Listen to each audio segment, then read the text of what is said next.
Dave here, how are you? I'm doing a little modification to my docking station and I needed to line up right down the middle before I started drilling holes.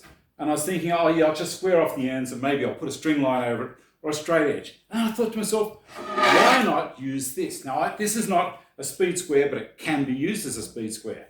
It's graduated down the side. I know the center is 388 millimeters.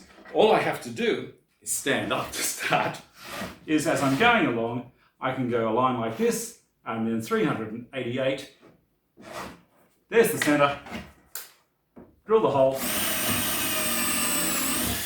Put the screw in when I can find one. Give me a sec. Put the screw in there.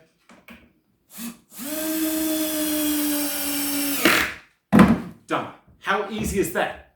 Thanks for watching. This is a quick tip from Dave.